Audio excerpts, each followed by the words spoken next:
Bismillahirrahmanirrahim.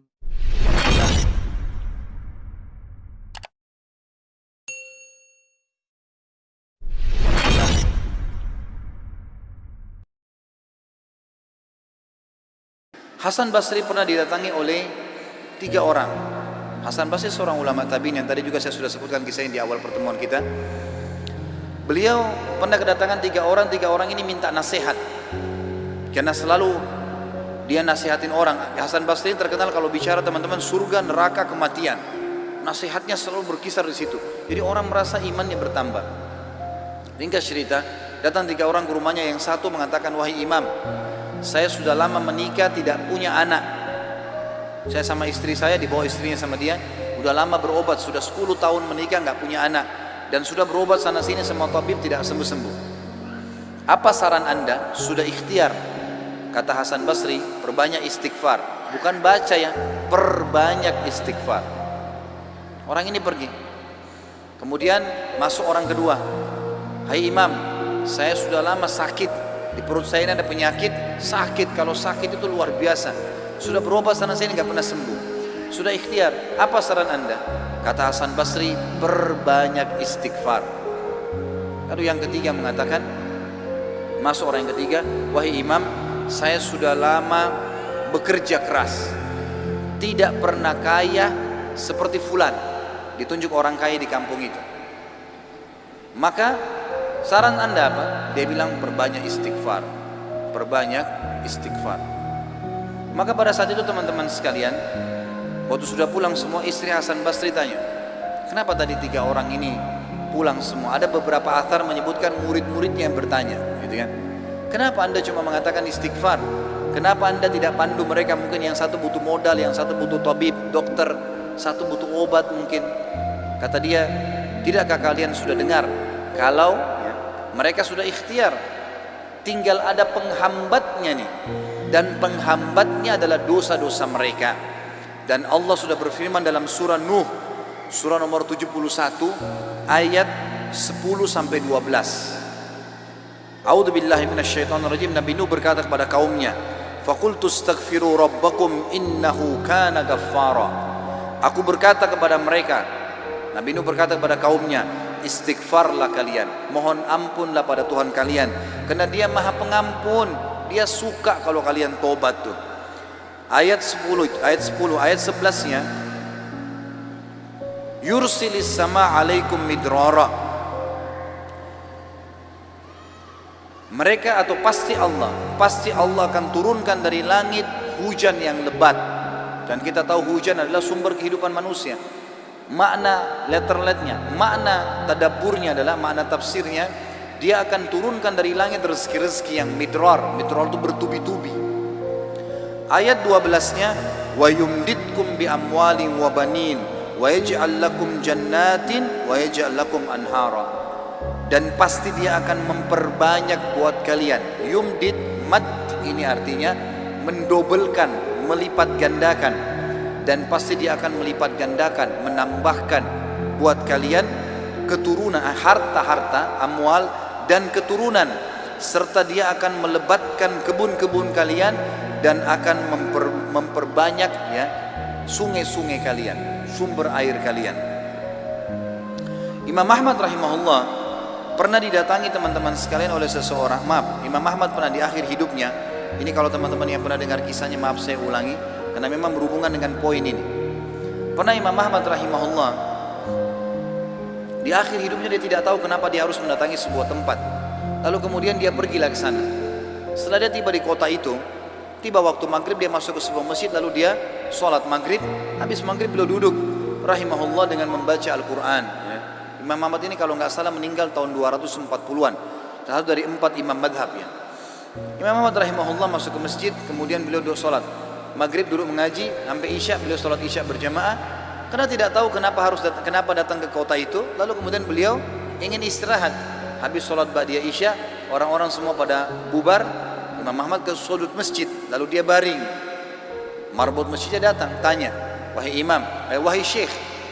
Syekh ini dalam bahasa Arab bisa berarti orang tua, orang kaya, atau orang pintar, ya. Bisa tiga artinya. Kebetulan Imam Ahmad dipanggil Syekh di sini maksudnya adalah orang tua. Hai Syekh, hai orang tua gitu, ya. Kenapa Anda di sini? Kata Imam Ahmad, saya mau istirahat, saya musafir, nggak ada kenalan. Kata dia, tidak bisa di masjid. Anda harus keluar dari masjid. Lalu kemudian disuruh keluar. Kata Imam Ahmad, saya didorong-dorong dari masjid, keluar dari masjid. Begitu keluar dari masjid, marbot masjid kunci masjid. Kemudian Imam Ahmad lihat dia sudah pergi. Imam Ahmad baring di teras masjid. Marbotnya kembali lagi. Lalu mengatakan, wahai Syekh, ngapain di sini? Dia bilang seperti saya bilang, saya musafir, saya butuh istirahat. Ya. Kata marbotnya, nggak bisa. Ini masjid, peraturan nggak boleh duduk di sini. Lalu kemudian didorong-dorong Imam Ahmad sampai ke jalanan. Di sebelah masjid ada satu orang penjual roti. Penjual roti ini lihat kejadian tersebut, lalu dia mengatakan, hai Syekh, dipanggil Imam Ahmad, orang tua gitu ya, kesinilah, ada tempat saya. Datanglah dia, Imam Ahmad. Lalu Imam Ahmad berkata, orang itu berkata, ini tempat saya usaha jual roti. Di belakang saya jual roti ini ada kamar saya biasa istirahat. Rumah saya tidak jauh dari sini. Anda boleh istirahat. Besok pagi Anda boleh pergi. Dia bilang baik. Jazakallah khair. Imam Ahmad duduk. Imam Ahmad ini karena zaman dulu nggak ada foto, orang nggak tahu wajahnya, orang cuma kenal nama. Nggak kita sekarang bisa lihat fotonya, bisa tahu orangnya gitu. Imam Ahmad bilang ada satu kegiatan orang ini yang unik. Setiap kali orang ini pecahin telur, ambil gandum, ya, tepung, kemudian taruh garam, diaduk, selalu astagfirullah wa atubu ilaih, astagfirullah wa atubu ilaih, terus astagfirullah wa atubu ilaih, terus dia mengucapkan itu. Maka yang terjadi adalah Imam Ahmad bertanya, berapa lama kau amalkan ini? Sudah berapa lama kau amalkan? Kebetulan Imam Ahmad ini di akhir hidupnya, ya, sudah sangat tua. Orang ini juga seumur Imam Ahmad. Dia bilang sudah lama, dari saya masih muda. Kata Imam Ahmad, apa hasilnya istighfarmu ini? Dia bilang semua yang saya minta sama Allah dikabulkan. Apa saja? Belum pernah saya minta sama Allah nggak dikabulkan. Tinggal satu yang sudah bertahun-tahun saya minta belum Allah kasih. Kata Imam Ahmad, apa itu? Dia bilang saya minta agar dipertemukan dengan Imam Ahmad. Maka Imam Ahmad bertakbir mengatakan, Allahu Akbar. Karena istighfarmu inilah, ya, Allah Subhanahu Wa Taala mengutus saya datang ke kotamu ini, dan saya tidak tahu kenapa saya datang. Karena istighfarmu lah marbot masjid melarang saya tidur di masjid dan saya didorong-dorong. Istighfarmu lah yang membuat kau menawarkan saya untuk datang dan nginap di tempatmu.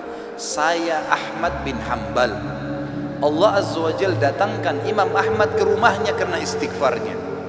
Ini luar biasa. Kisah seorang ibu yang berada di wilayah Kashmir. Kisah belum lama terjadi. Ibu ini rupanya punya, kalau saya tidak salah, cucu atau ada anaknya perempuan kena penyakit tulang, sakit. Ibu ini selalu berdoa kepada Allah SWT sambil beristighfar, karena dia sudah bawa ke dokter di sekitar rumah situ, di sekitar kampungnya tidak ada, gitu kan? Tidak ada yang bisa tanganin. Mereka cuma bilang ada satu dokter, ya, yang mampu menangani ini, tapi di India.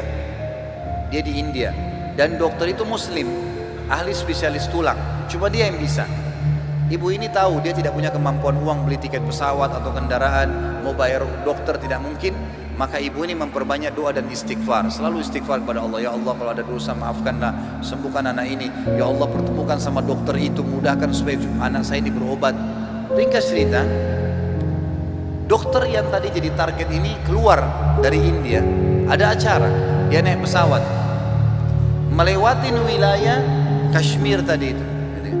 Tiba-tiba pilotnya bilang, pesawat ini badai, lagi hujan deras, tidak bisa pesawat lanjut nih, harus turun di wilayah itu. Turunlah pesawat itu. Begitu turun, tiba di bandara, kata dokternya, saya harus, ini ada seminar, saya harus hadiri. Berapa jauh dari sini? Orang itu bilang target Anda sekitar 4 jam dari sini.